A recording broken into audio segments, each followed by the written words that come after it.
Você acha que a igreja vai passar pela grande tribulação? Ou você acredita que a igreja vai ser arrebatada antes da grande tribulação? Vamos conversar um pouco sobre isso?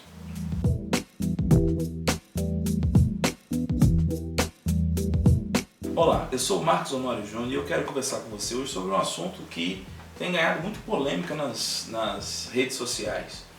É a discussão sobre a existência ou não do chamado arrebatamento da igreja. Se a igreja será arrebatada antes da segunda vinda do Senhor Jesus e antes da tribulação. Existem algumas divergências sobre em que momento. Alguns acreditam que talvez ela seria arrebatada no meio da tribulação, outros que talvez ela seria arrebatada ao final da tribulação. A versão que tem mais abrangência é que a igreja é arrebatada antes da tribulação, e é por causa disso que você vê alguns adesivos em caso de arrebatamento, esse carro ficará desgovernado. O debate ele tem seguido e muita gente tem questionado, e alguns argumentos me chamam a atenção que tem sido usado para refutar a doutrina do arrebatamento. Um deles é que esse ensino é um ensino novo, é um ensino de apenas 200 anos. Acredite se quiser, em termos teológicos, uma doutrina, um entendimento que vem de 200 anos para cá é considerado como novo no meio da igreja cristã. Não é porque ele não foi falado supostamente pelos pais da igreja, ou porque ele não foi falado pelos grandes reformadores como Calvino, Lutero, Zwingli. Outro argumento pelo qual as pessoas rejeitam a ideia da igreja não passar pela grande tribulação é a ideia de que isso parece uma fuga para não enfrentar a grande perseguição que existirá e que será dirigida pelo anticristo. E de fato a Bíblia diz em 2 Timóteo, no capítulo 3, no versículo 12, que todos que querem viver uma vida piedosa em Cristo Jesus sofrerão perseguições. De fato a Bíblia indica, e jamais nós vimos a igreja escapando ou sendo tirada de Deus da tribulação. Pelo contrário, muitas vezes nós vemos Deus livrar na tribulação. Não é? Deus não livrou Sadraque, Mesaque e Abednego da fornalha, Deus os livrou na fornalha. Paulo nunca escapou de ter perseguidores, mas ele venceu a cada perseguição e ele pode dizer: eu combati o bom combate, eu completei a carreira, eu guardei a fé. Um outro argumento também é que supostamente o ensino do arrebatamento pré-tribulacionista ele faz com que Jesus tenha duas vindas. Essa é a versão ou a forma mais tradicional de se falar do arrebatamento pré-tribulacionista.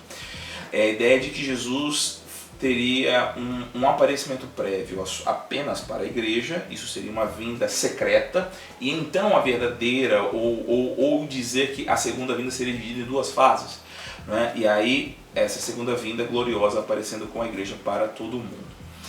O problema desses argumentos, é claro que eles fazem sentido e é muita gente boa que faz isso. E vale dizer que o assunto da escatologia, ou estudo das últimas coisas, eu costumo dizer que é um assunto bem lamacento. É difícil você fincar o pé e bater. As coisas não são tão simples de interpretar, não é um assunto tão simples. Mas eu não acredito também que a palavra de Deus ela tem 2, 3 versões e você escolhe a sua. Eu acredito que a palavra de Deus é uma única verdade. Quando dizem que a pregação pré-tribulacionista é um argumento novo e por isso ele deve ser recusado, eu tenho, assim, eu acho muito triste esse tipo de argumentação, não é? Porque, em primeiro lugar, é discutível se nenhum pai da igreja falou sobre isso, mas eu não vou entrar nessa celeuma porque eu não sou especialista em pais da igreja. Mas quando o anjo do Senhor traz a revelação para Daniel, que é um dos mais escatológicos dos profetas do Velho Testamento, uma das coisas que o anjo diz, no capítulo 12, tanto no versículo 4 como no versículo 9, é que muitos elementos da profecia dada a Daniel, a profecia estava selada e guardada para o tempo do fim, onde haveria uma época em que os homens esquadrinhariam e o conhecimento seria multiplicado. Daniel mesmo chega a perguntar para o anjo: o que vem a ser isso? E o anjo diz para Daniel: Daniel, vá em paz, segue o seu caminho, porque isso é para o tempo do fim. O que isso me diz? Isso diz que sim, é possível que revelações surjam nos últimos dias.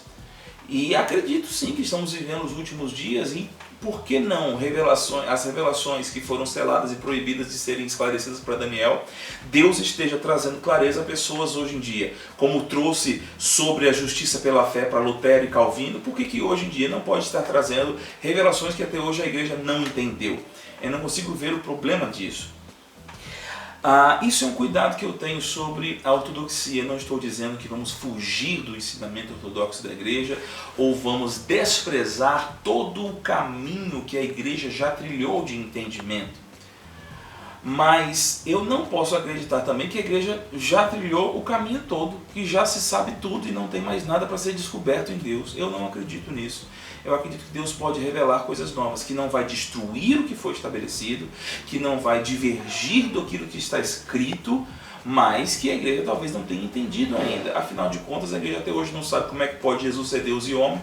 A igreja até hoje não sabe como é que Deus é um e é três. Por que não? A igreja ainda não pode evoluir nesse conhecimento. Eu não consigo entender por que os pais da igreja não terem falado. É proibido a então qualquer outra pessoa falar. Será que tudo que a igreja pode crer é o que Calvino e Lutero falaram? Será que nós não podemos aprender mais nada depois disso? Eu não acredito nisso. Nós temos ainda mais coisas para falar, mas esse vídeo está ficando muito grande, então a gente vai deixar um pouquinho para o próximo vídeo. Fica ligado aí.